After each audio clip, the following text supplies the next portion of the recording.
This is the NBC Theater.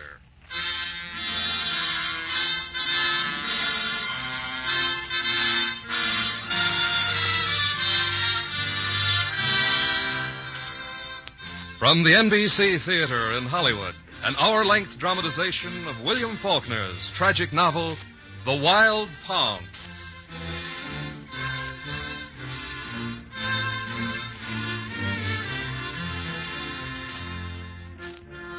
The Wild Palms is one of the few William Faulkner novels which departs the time and place of the main body of his work. But it is very good Faulkner indeed, containing some of his most brilliant and terrifying passages.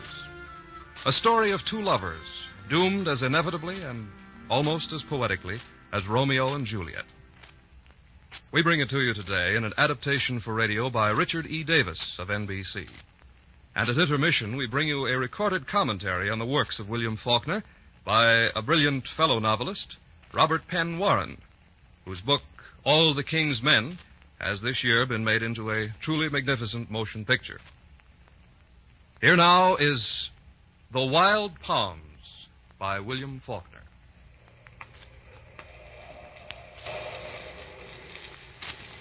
The Mississippi sky was overcast. The dark sea wind blew strong and steady and filled the air with the dry, harsh clashing of palm fronds. The wind hissed through the shack, which, weathered and warped by the damp, salt air, leaked all privacy in the manner of broken socks and trousers. On the beach before the shack, there was a new beach chair where the woman sat, dark-haired, doing nothing in a pair of faded jean pants and canvas shoes, with queer, hard yellow eyes in a face whose skin was drawn thin, at first sullen and later afraid, not reading, not doing anything, just sitting there while the man, who was young, too, and dressed in a pair of khaki slacks and a sleeveless jersey undershirt, sat beside her.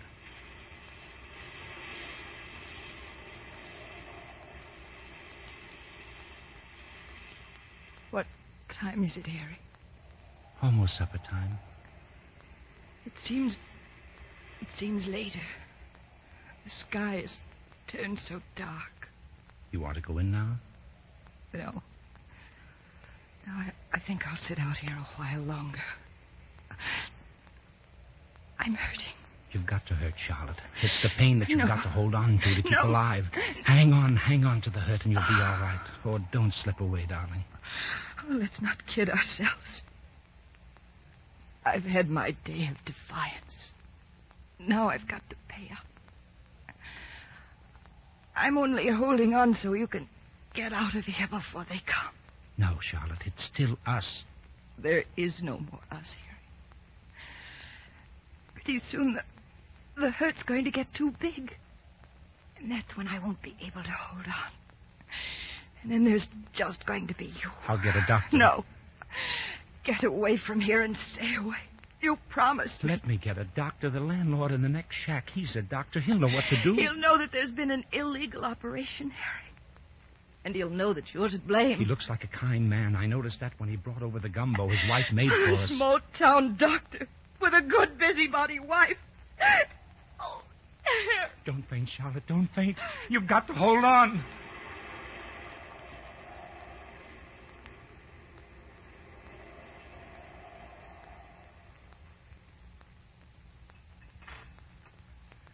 More gumbo, Doctor? Why, thank you, Martha. Don't mind if I do. I do declare you make the best gumbo in Mississippi. I hope our tenants next door appreciate what you sent over to them. The way they're living beats me.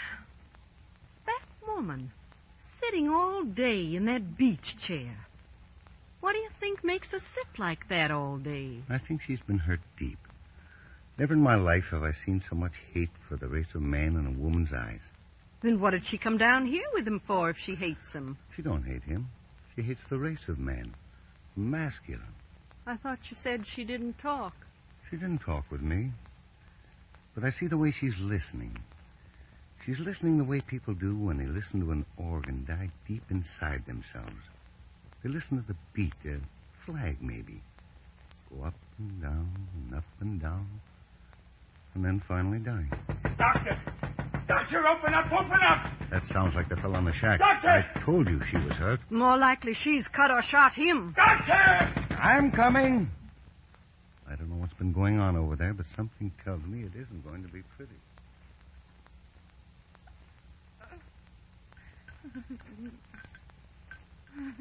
Now, you hold her head. Can you do that? Yes, I can do that. All of a sudden, she got worse. Well, that'll happen with this kind of a case. I'll see if this ammonia will help.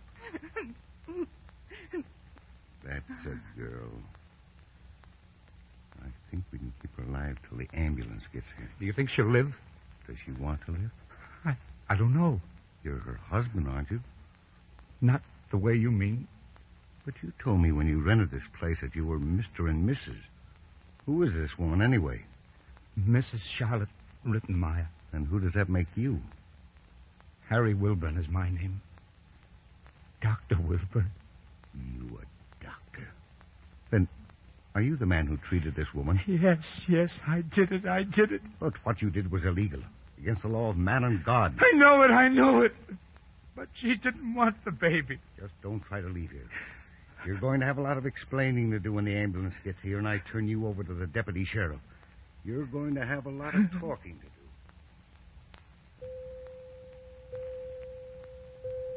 Explaining?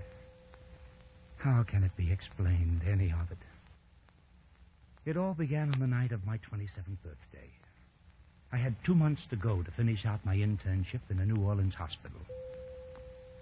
I was lying on my cot, thinking of the years I had dedicated to poverty.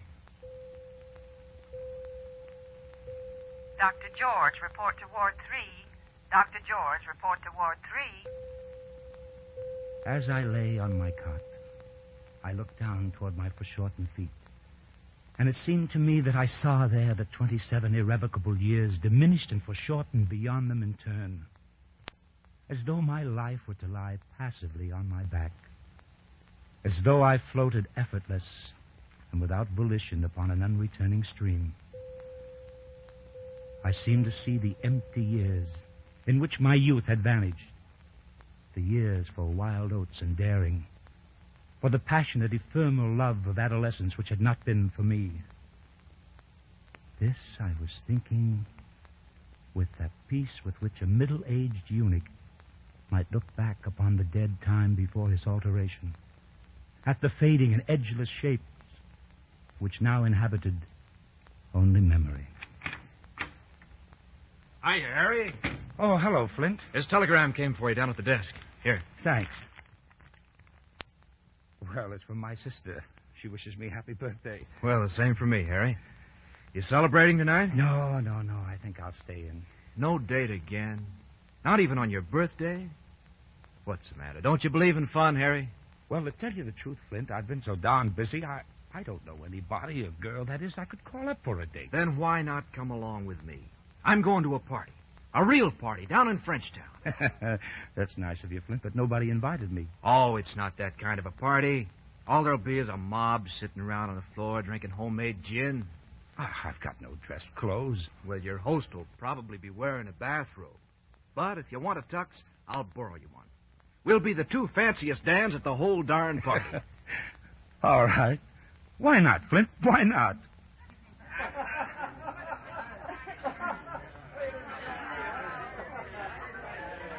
Is this the place? Yeah, this is it, all right. Listen to him. I'll ring the bell. Gee, I hope this suit looks okay. I never wore one before. Harry, sometimes you sound like you never even been to a party before. To tell the truth, Flint, this is the first time in all my 27 years I ever was at a real party. Well, I'll be... What do I do? Just find yourself a woman and leave the rest up to her. There's so many things that come natural to a woman that a man just has to learn. That's just it, Flint. I've never learned anything except, medical books. What do I do? Well, the first thing, you go over and stand in front of one of the pictures. This place is filled with modern pictures. Somebody will come along with an idea. Come on in, fellas. Here you go, Harry. Look, everybody, it's dear old Flint and the pal in boiled shirts. Where's the funeral, boy? Now listen, boys and girls. This here is Dr. Wilburn. Watch him. He's got a pad of blank checks in his pocket and a scalpel in his sleeve. If that's true, Dr. Wilburn, I'd like to have a consultation with you. Private. Come along, Viola. The doctor's too young for you. Oh, I like that. Flint, what do I do? The pictures, like I said. One picture worth 1,000 words. Good luck, kid. Having trouble making up your mind about that picture, Dr. Wilburn? I beg your pardon? That picture you've been staring at. How do you like it? She was standing beside me. She wasn't beautiful at first glance. She was a young woman and a good deal shorter than I. And for a moment I thought she was fat. Until I saw it was not fat at all, but merely the broad, simple, profoundly delicate and feminine articulation of Arabian mares. A woman under 25 in a print cotton dress.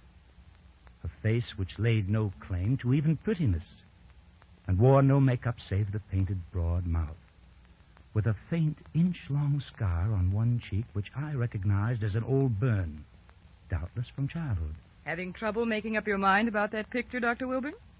Well, it's a very unusual picture of... Charlotte's my name. Charlotte Rittenmeyer. It's a pleasure, ma'am. Thank you. What do you think of the picture? Marshmallows with horseradish. I paint, too, though I prefer to sculpt. Oh, a lady artist. An artist, anyway. And I can beat that thing hanging there. Feel here my palm. It's a sculptor's palm. Strong, like a man.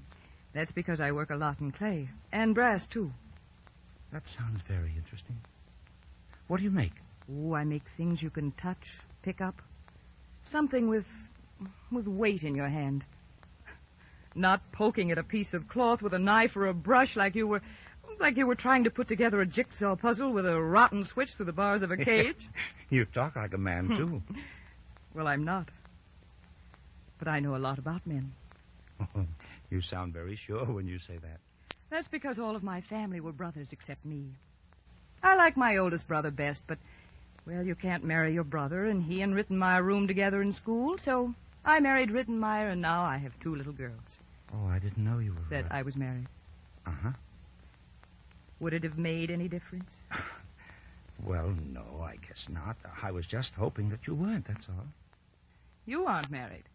Oh, golly, no. Well, that's something to be thankful for. Not that I'd care either. What's your husband like? Oh, his nickname is Rat.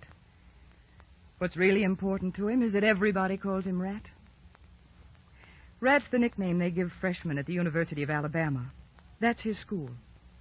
And my husband is the senior living ex-freshman of the University of Alabama. By the way, are you slumming? I don't know what you mean. That dress suit. Oh. Well, you see, this is my birthday. Oh. And this is the first time I ever had a dress suit on. Well, happy birthday, Harry. Thanks. I'm 27 years old. I'll drink to that. You have had a drink before. Oh, I know all about alcohol. The technical side. I've performed experiments with mice. So you know how it is with mice, but you don't know how it is with yourself. I guess that's about the size of it with a lot of things for me. You see, most of my life has been spent in books reading other people's answers.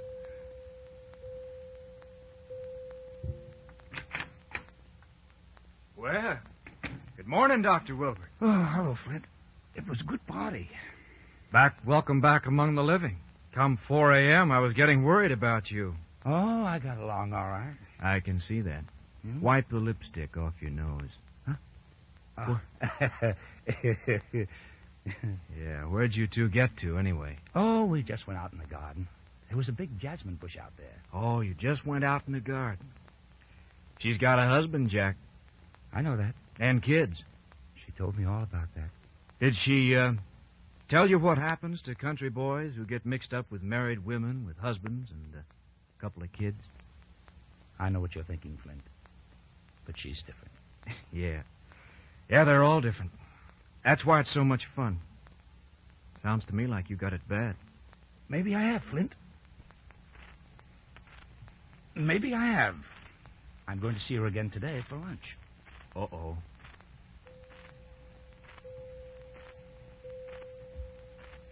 "27 years I had gone without love.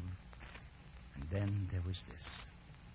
For the next few weeks, we went for lunch in one of those little French cafes in the Vieux Carré in New Orleans, where you could eat on the $2 I was supposed to send each week to my sister back in Oklahoma.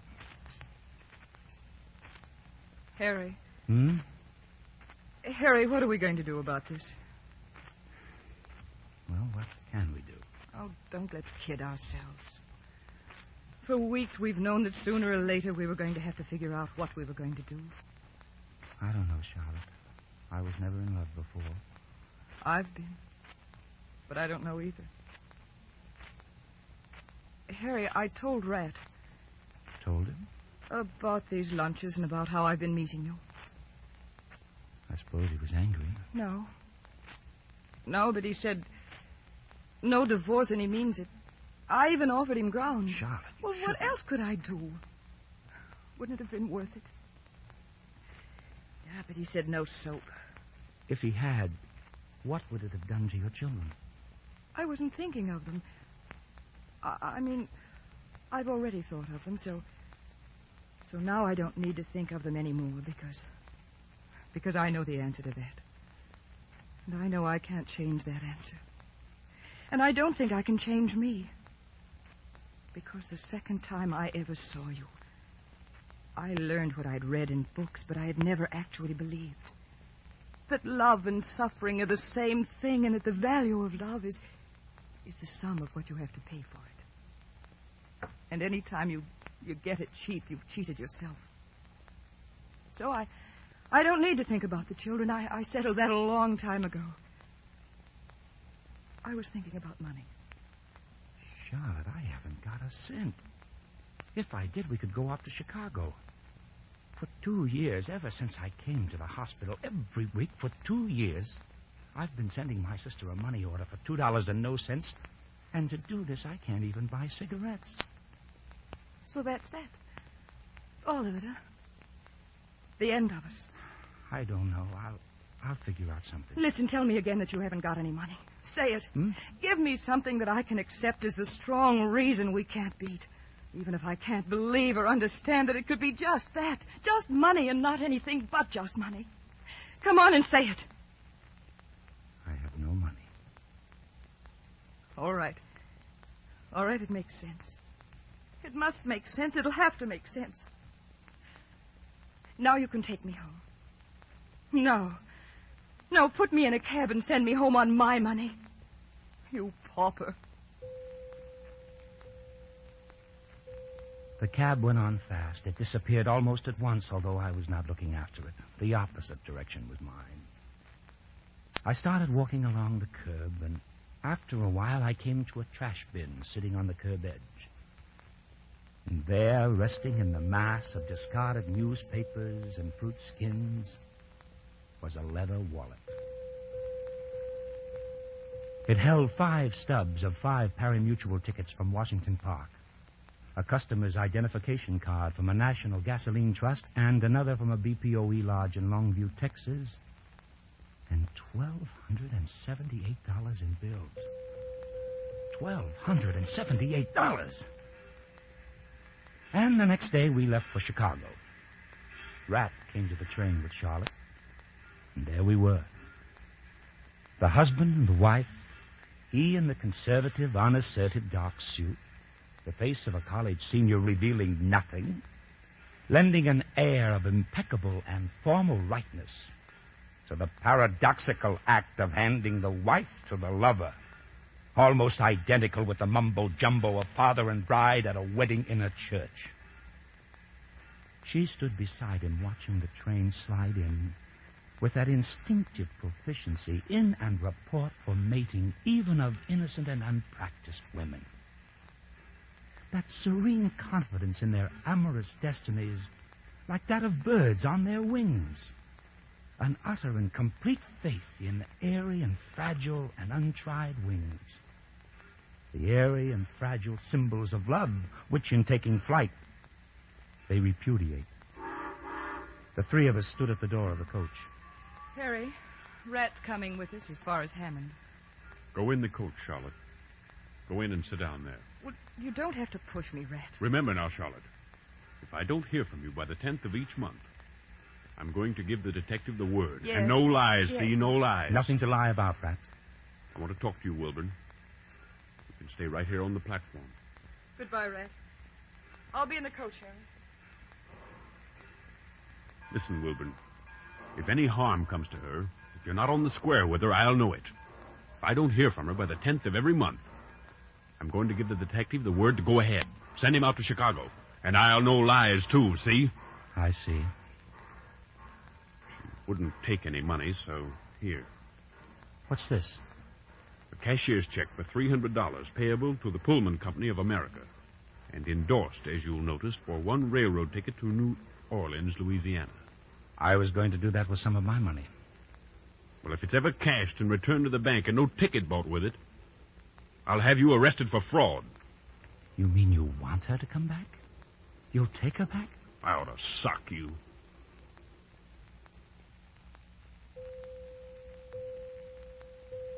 It seemed at that moment that Rat and I both stood aligned in battle, doomed and lost before the entire female principle.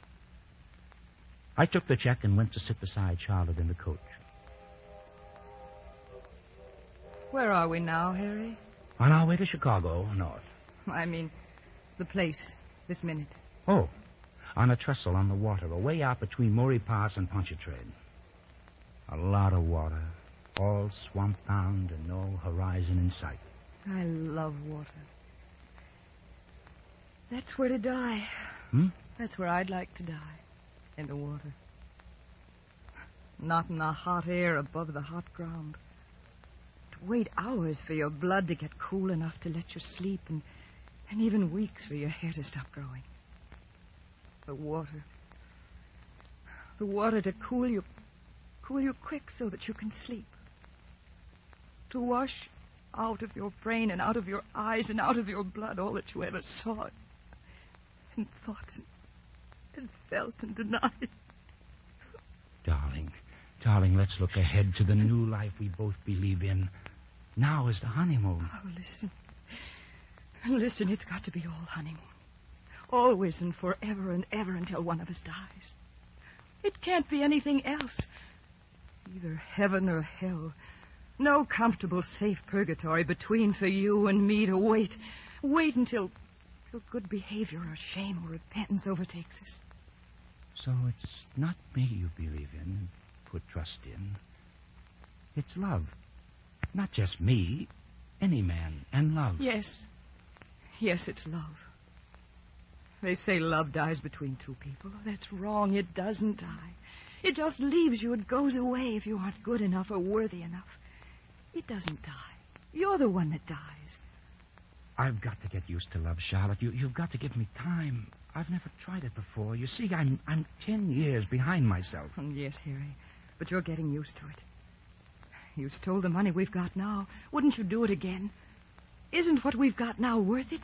Even if it goes bust tomorrow and we have to spend the whole rest of our lives paying interest? Yes.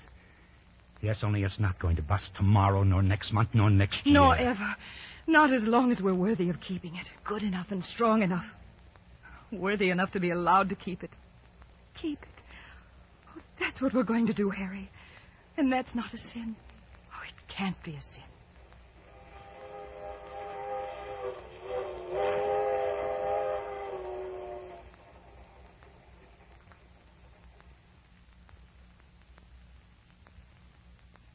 From Hollywood, the NBC Theater is bringing you Wally Mayer as Harry in a radio version of The Wild Palms by William Faulkner. Now, a word of appreciation from those of us connected with this program to the National Council of Teachers of English, who this year gave their sole annual award to the NBC Theater. In their words, it has been the program which has done most to promote greater understanding and appreciation of our literary heritage, to promote powers of intelligent listening and critical thinking, and to raise the ideals of good speech and writing. And now, our intermission commentator, Robert Penn Warren. William Faulkner is the author of 18 books, with the 19th announced for publication. This is the fruit of some 30 years of labor, and that body of work will, I imagine, last as long and loom as large as any literary product of our country and this half-century. Faulkner has created a world, and his fabulous county in Mississippi, where most of his stories are laid, is as solid and real as any area where surveyor lines run and taxes are paid. But Faulkner does not tell us something about Mississippi. Rather, he makes Mississippi tell us something about ourselves. That is the final measure of his achievement. But let us look at some details of that achievement. First, there is the powerful evocation of the physical world, a brooding relish and intensity in contemplating the rich texture of that physical world, the pine, windy afternoons of August, a dusty road stretching forever across the red clay hills, and a single wagon coming along it, the sinister, moccasin-inhabited, dappled gloom of the forest, and the big river in flood, and little piddling creeks that run backward one day and forward the next, and come busting down on a man full of dead mules and hen houses. Second, they are the people and the stories of this world, the violent, dark, obsessed stories and the violent, dark, obsessed people, the Popeyes and Christmases and Snopes. But they are also the humorous people and the humorous stories, for Faulkner's a great humorist. And always there's a group of suffering and good and devoted people, those people who may be outraged by life, but who keep some hold on justice and goodness and are able to endure. Third, Faulkner's stories and novels are deeply felt and deeply thought. They mean something. In one way, we may say that Faulkner is a critic of our modern world, of its moral confusion and indifference, its materialism, its dehumanizing organization, its wuss with the bitch goddess success. And that brings us to our novel today, The Wild Palms. It is a strange novel in that it is composed of two independent stories that seem to be entirely without relation to each other. One is the story of a Mississippi convict who in the great flood of 1927 is ordered out in a skiff to a rescue and is caught in the flood and borne away. The other story is that of a man and woman who fall in love and are borne away from their safe and respectable lives, much as the poor convict is borne away on the flood. Both stories then are related in that they are stories of the driven and dispossessed, of people outside society, and in both stories we find a triumphant humanity of courage and humor somehow lightening a dark fate. Thank you, Mr. Warren. Our radio version of The Wild Palms will continue from Hollywood after a brief pause for station identification.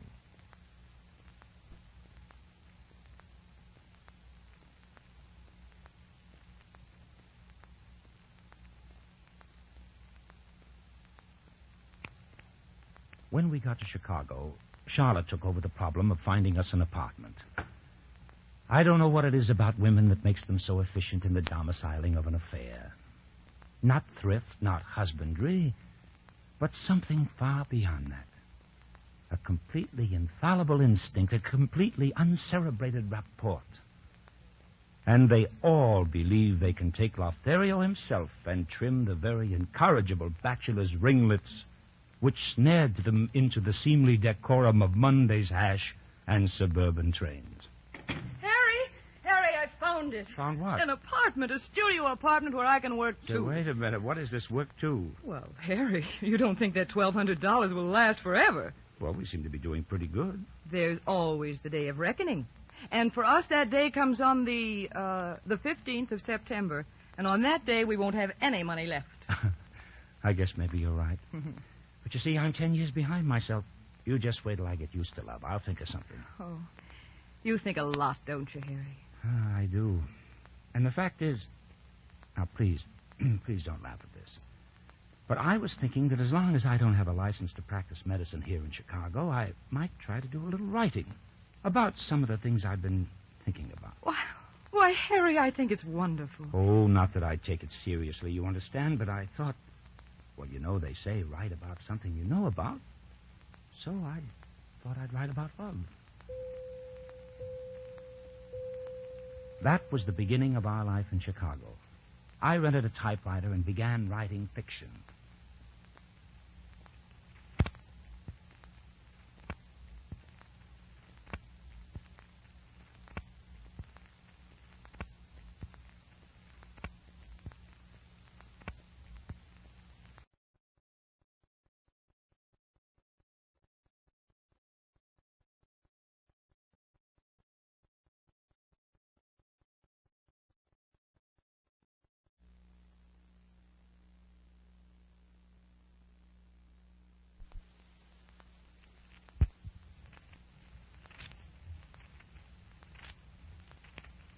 True confession stuff, and I sold it. Charlotte began to make little figures which she sold to stores for window displays. Money came in little by little, and we squeaked by the 15th of September that Charlotte had worried about. Cheddar. But then Charlotte got a job decorating in one of the Chicago stores days, which left me all alone days. And then the Christmas season started. Charlotte began to work nights, evening that is. And then something happened one night just 2 days before Christmas. Just a minute, I'm coming. Oh, Harry, help me, will you? My arms are so full of packages I couldn't reach. Here, I'll take some of those. Oh, thanks. Well, you're home early tonight. I simply had to take some time off to do my Christmas shopping. And... Oh, there. That's better. I wondered how long I'd have to wait for a spot of necking cream. How did your day go? Well, I cranked out 3,000 words from 8 o'clock till sundown. A true epic of confession fiction beginning at 16. I was a mother and a widow. It sounds great. Oh, it's too bad the publisher won't get it in time to send a check back before Christmas. Well, when your job gives out after the holidays, we'll need every nickel we can get our hands on. Ah, but that's it. I've good news. Mm-hmm. They've offered to keep me on at the store after Christmas, clear through the summer at least. Oh, isn't that wonderful, Harry? Charlotte, you shouldn't be working like this. Now, I don't mean to come the heavy husband on you, but it's wrong. Why, for heaven's sake? Because we're never alone anymore. You home-wrecking Boy Scout, you. We've always been alone. No two people could be more alone if they tried. That's not true, Charlotte. Why, with these crazy hours, we never see each other. Oh, but we will. Honestly, I never in my life saw anybody try as hard to be a husband as you do. But all we do is sleep and eat. But that's all other people do. But never together, never alone together. And that's what we bought when we walked out of New Orleans. What we're paying for, to be together, and that's what must be. Of course, Harry. That's what we want for us. Well, I'll just tell them to take their old job and give it to somebody else. Somebody who has a husband who doesn't love them as much as mine. She was a better man than I was. She loved that job, but most of all, she wanted for us to be happy. So she quit the job. And 3 weeks later, I entered a downtown Chicago office building and ascended 20 floors to an opaque glass door lettered Callahan Mines. And there I met a red-faced, cold-eyed man of 50. You want the doctor's job in our Utah mine, huh? Yes, Mr. Callahan, and I think I can meet the qualifications. I went 4 years and graduated... Never mind that. Can you take care of the ordinary injuries that men working in a mine shaft might meet? I was just trying to tell you, sir, that... I heard you. Listen. You're the man to protect the mine owners as well, the fellows who pay your salary. I understand, sir. There'll be no medical inspectors out there to ask to see your license. I want to know if I can count on you to take care of the company first. You know, no lawsuits. Yes, sir. I can do that. All right. You leave Chicago tomorrow. The pay is $1,500 and keep.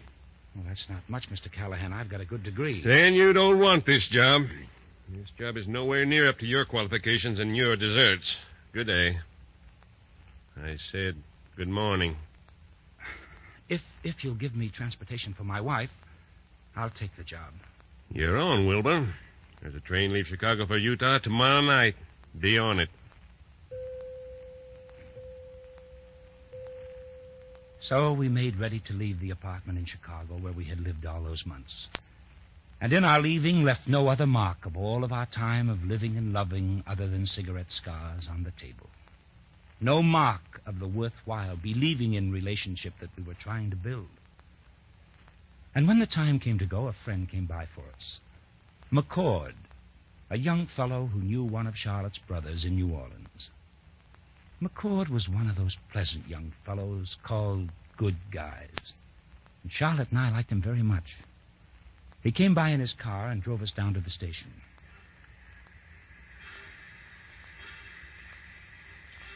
Train number 4, the Mountaineer, leaving for the west on track 17 in 10 minutes. Well, you two, still time to back out? McCord, we are not to be tempted by last-minute speeches. Well, before you folks give yourselves up to the winter in Utah, we still have time for just a drink. Oh, well, you and Harry have one, Mac.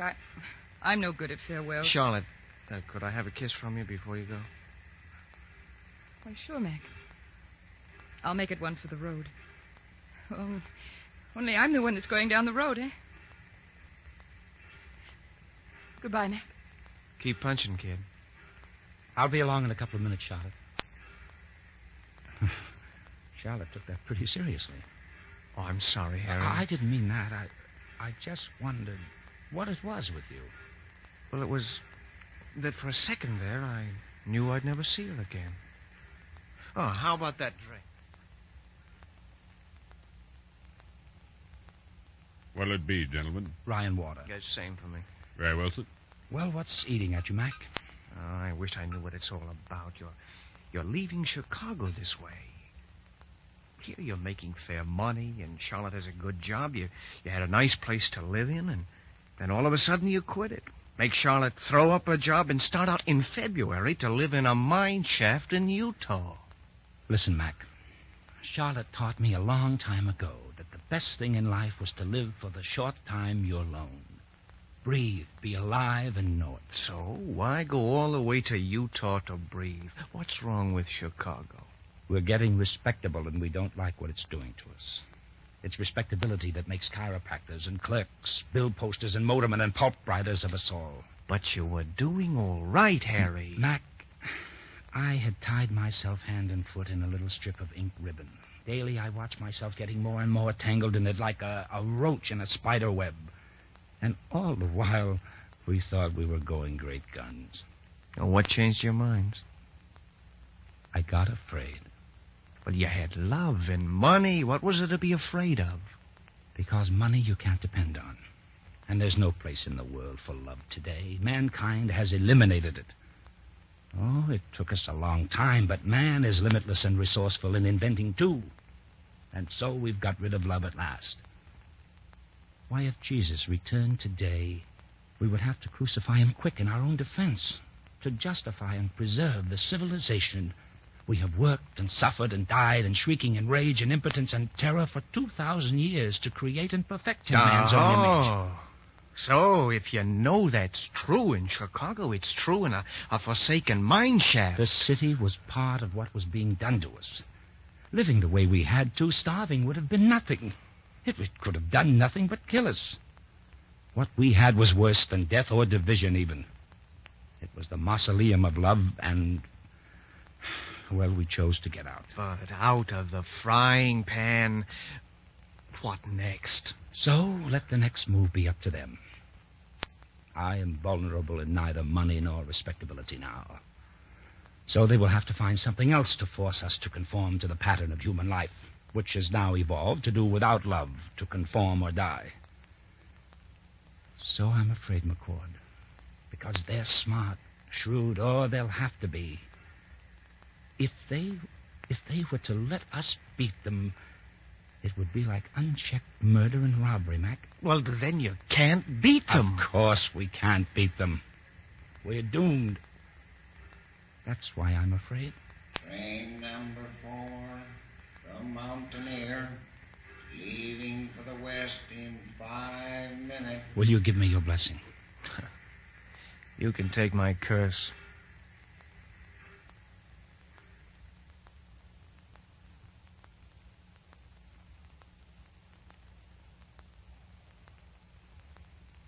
great dirty canyon served as a bed for the mine shaft.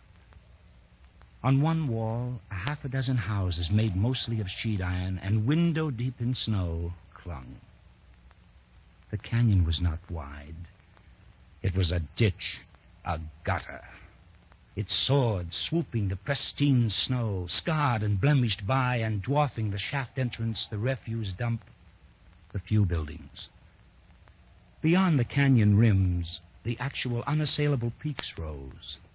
Cloud raveled in some incredible wind on the dirty sky, and the whole had a quietness that was strange. The Callahan mine looks deserted, Harry. Well, maybe that's the way mines look. It's funny the superintendent didn't come down to meet us. We've come this far. We might as well walk on over to the office and introduce ourselves.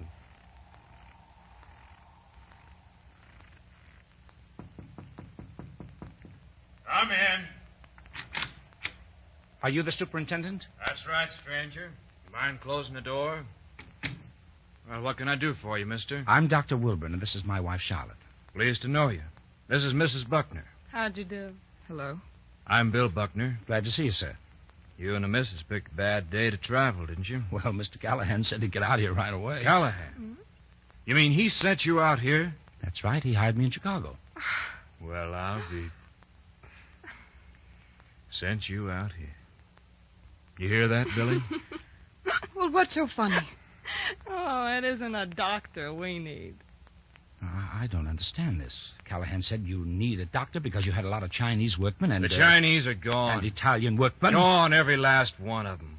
All we got are Poles working night and day to make overtime they're never going to get. I don't understand. Tell him, Buck. Don't keep him in suspense. Come on and tell us. There hasn't been a payroll in here since last September. Callahan mines are broke. Maybe he can hustle up some money now that you're here. I don't know. But it looks to me like the only reason Callahan hired you was to meet examinations by the mine inspectors. In that way, he can keep his mine open and still go on selling stock back in Chicago.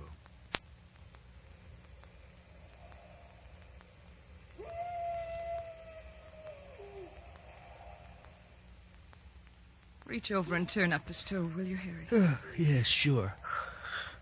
I must have dozed off. What happened to our friends, the Buckners? They went on up to bed. Oh, Harry, what are we going to do? We can't stay here. Looks like the question is, when do we get out? It's got to be soon, Harry. Well, we can stick it out until we get our bearings, and then shove off again after a couple of months.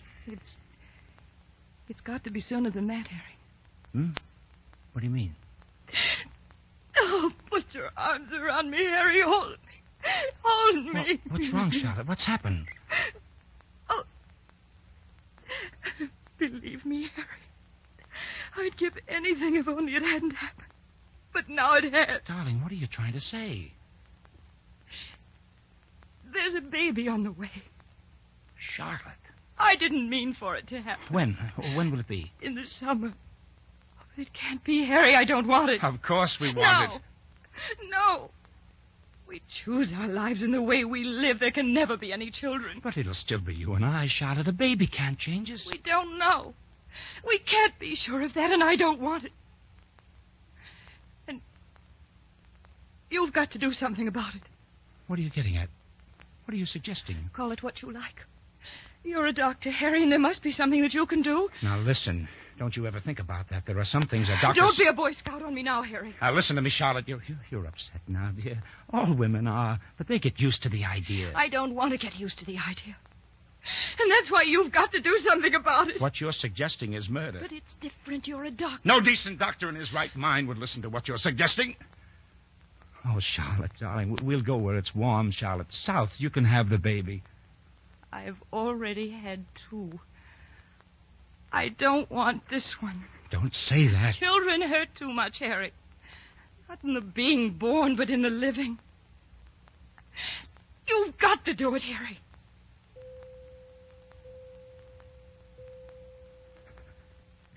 And finally I did. Because there seemed nothing else to do. I did what Charlotte asked me in the name of our love. But something went wrong.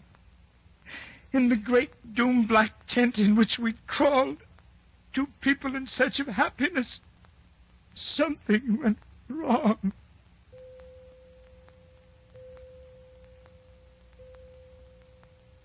I kept my promise to Charlotte and took the life she asked.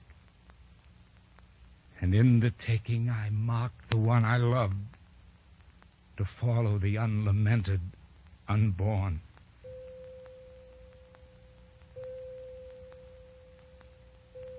Charlotte grew weaker and weaker. Knowing, half guessing, she asked me to take her back to New Orleans so that she might have a chance to say goodbye to Rat and her children. And then we were back in New Orleans where we had started a year before. And once again, Charlotte was standing inside Rittenmeyer's house, and I was waiting outside. She was seeing her children, the ones she had born. Was it for the last time? And once the children were out of the room, Rat would try to reason with her. Charlotte, listen to me. I tell you, I won't go to the hospital. But if something's gone wrong, you can die. Maybe you've got, what do they call it? Toxemia, septicemia. You're sick. Go to a hospital. I can't go to the hospital. Because you're afraid they'll find out that Harry did it to you and put him in prison for it? It wasn't his fault. I won't let them hurt Harry. I'll assume all the blame, tell all the lies. I want to save you, Charlotte.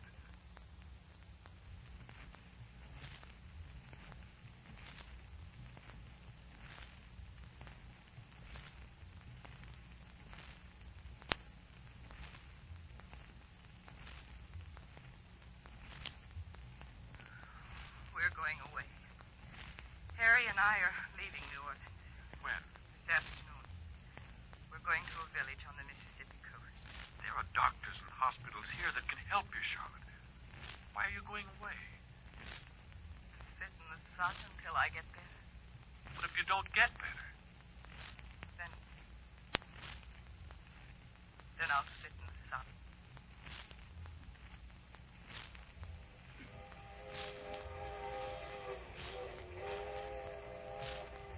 Charlotte, we're almost there. Oh, the sun will be good for you, darling. You'll be all right.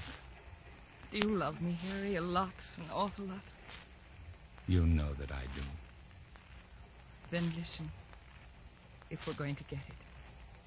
Get it? If I don't live, you'll know in time, won't you? We're not going to get anything. You'll hold out. I've helped you hold out so far, haven't I? Don't be a fool now. There's no time now. Every minute I get worse. You'll know in time, so get out, do you hear? Don't talk that way. Promise me. Don't you know what they'll do to you? You can't lie to anybody, even if you would. And you won't be able to help me if you stay. But you'll know in time. Just telephone an ambulance or the police or something and wire Rat and get out fast. Promise me.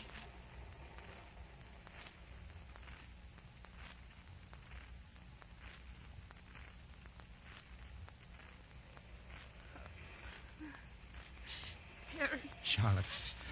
Harry! Charlotte. Doctor. Take it easy there, young fellow. You better keep calm. The deputy will want to talk to you when he comes. Let him come, but let him come fast. Where's the ambulance? You promised the ambulance would come. You aren't in New Orleans, son. Little Mississippi towns like this don't have many emergencies of this nature. The least they could do is hurry. She's suffering so. You should have thought of that before, son. Before you murdered her.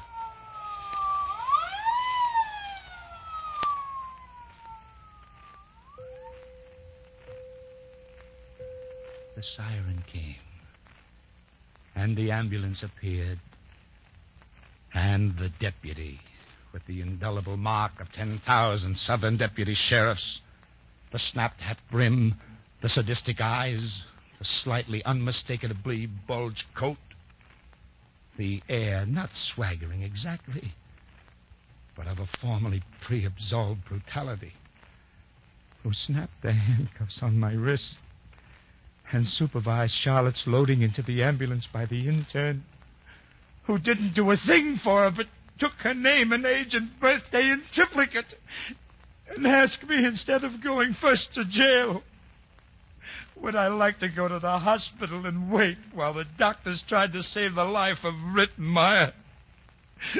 Charlotte. Dr. Richardson. Dr. Richardson. Dr. Richardson. Mister, I wonder how long they're going to work on that little old girl of yours in there. I don't know, officer. Every smart man in the hospital's been in that operating room almost since the minute they wheeled her in. Look, you got a cigarette? I told you can't smoke in here. You know, you hear a lot of funny stories about doctors and nurses. You think they're true about what goes on in hospitals? They're like the stories you hear about every place else. Hey, now. Look at this sweet little old nurse. Mr. Wilburn? I'm Mr. Wilburn. Doctor says I can take you in to see her now, but just for a minute. You mean in a room? On the operating table. Then she didn't live. Mrs. Rittenmeyer died at 11:03. Oh. Come on, Jack. Take him to the dispensary, officer. The doctor says you can give him a drink. I don't want it. You better take it, Jack, because over yonder in our little old jail, y'all gonna get some mighty thin lips.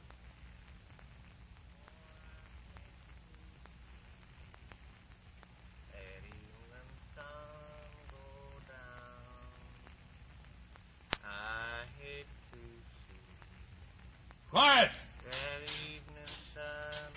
Quiet down there, then! Visitor to see you, Wilburn. Send him down, officer. He's right down there, Mr. Rittenmeyer. Hello, Wilburn. How are you, Rat? I just came from Charlotte's funeral. Is that what you came to tell me? I brought your clothes. I see you have. Thanks. I made your bond. They let you out this morning. Hooray. And I brought you some money. It's the same $300 I gave you in the check when you and she went away the first time. I don't want it now any more than I wanted it then. $300 should get you a long way. I'd say Mexico. What are you getting at? Jump bail? Yes. Get away from here. I'll buy you a railroad ticket and send it to you. I'm sorry. If you get to New Orleans, you could even ship out on a boat. I'm sorry. Think of her. I wish I could stop. I wish I could. No, I don't. Maybe that's it. Maybe that's the reason. Then think about me. I wish I could stop that, too. I feel like... Not me. Don't feel sorry for me, see? Rat, maybe I'm sorry because you can't do anything. You won't go? Maybe if you could tell me why. Time's up, Mr. Rittenmeyer. I'm coming. You forgot the money. So you won't do it? You won't? I'm sorry, Rat. Only if you could just have told me why, maybe I would. Maybe you'll understand a lot of things a little better, Mr. Rittenmeyer, when the state of Mississippi gets him into court. How does the prisoner plead? Guilty, Your Honor. Is the accused trying to throw himself on the mercy of the court? I just plead guilty, Your Honor. Then there's no need for the state to make a case.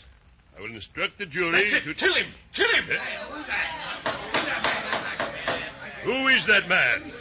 I'm Francis Rittenmeyer, husband of the deceased. Disarm that man. I'm not armed. What's the meaning of this clowning? If the court please, I would like to say something. Well, the man. Mr. Rittenmeyer, this case is closed. However, if you still wish to make a statement, you may do so. Step forward, please.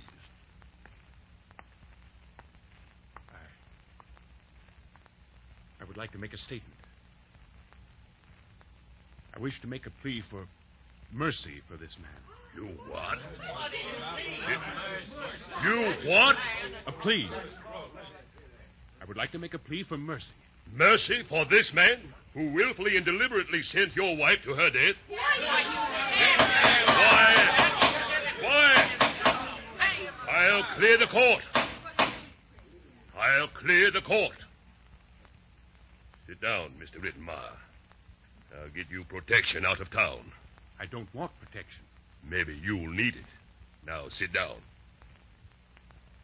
Gentlemen of the jury, you will find the prisoner guilty as charged, and so bring in your verdict, which carries with it a sentence at hard labor in the state penitentiary for a period of not less than 50 years. You may retire. I reckon there's no need of that, Judge. I reckon we all pretty much... You will retire. Do you wish to be held in contempt? Retire, even if you come back in 2 minutes.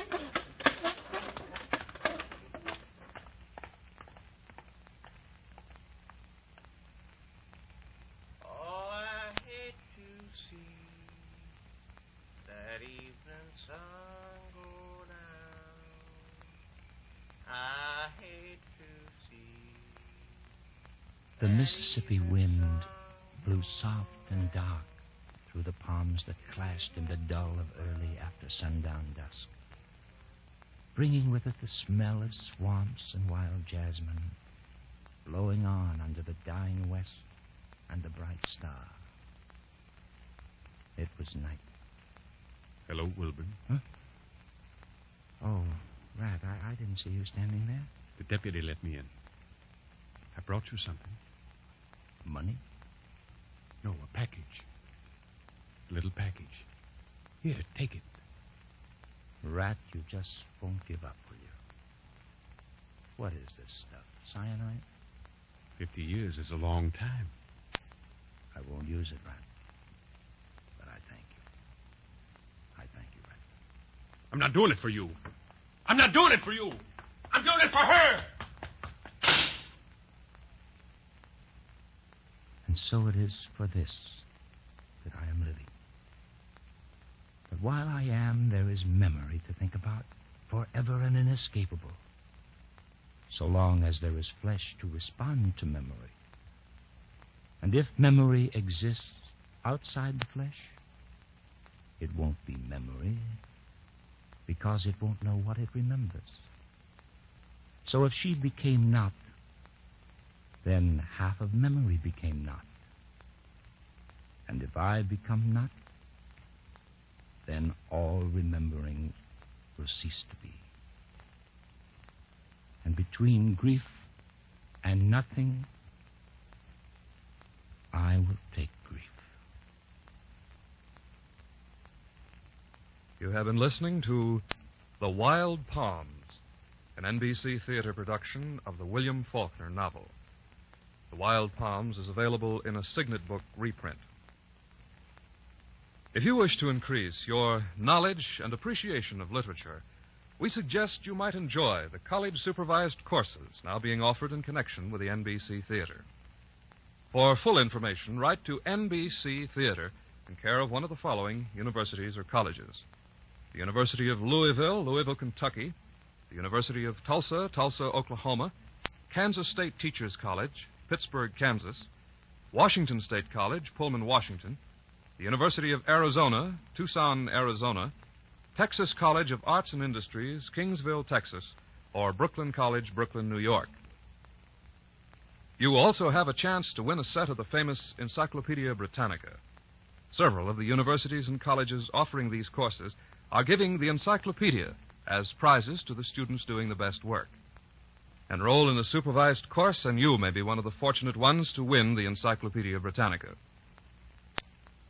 Next week, the NBC Theater makes this broadcast time available for a celebration of Human Rights Day by the United Nations that will include the Boston Symphony Orchestra with Leonard Bernstein conducting the world premiere of the United Nations Hymn by Aaron Copland.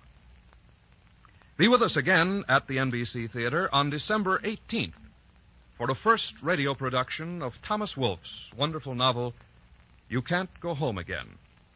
And on Christmas Day for a dramatization of Alice in Wonderland, starring Dinah Shore.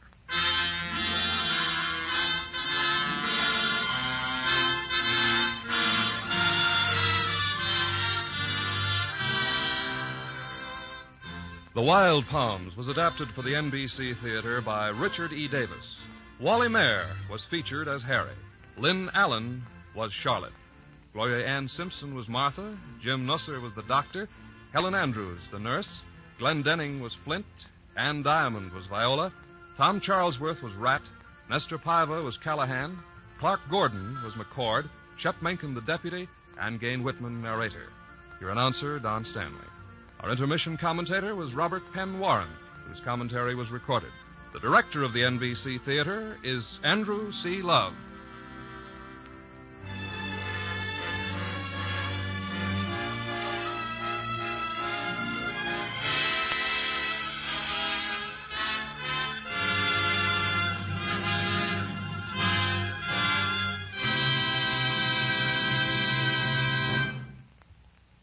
This program came to you from Hollywood. What's on NBC tonight? Madeline Carroll and Basil Rathbone co-star in the detective melodrama The Amazing Dr. Clitterhouse on Theater Guild on the Air. And for more detective work, remember to tune for Sam Spade today for his most humorous adventure this season. That's two great programs you'll surely want to hear. Sam Spade and Theater Guild, both on NBC. Your tune for the stars on NBC.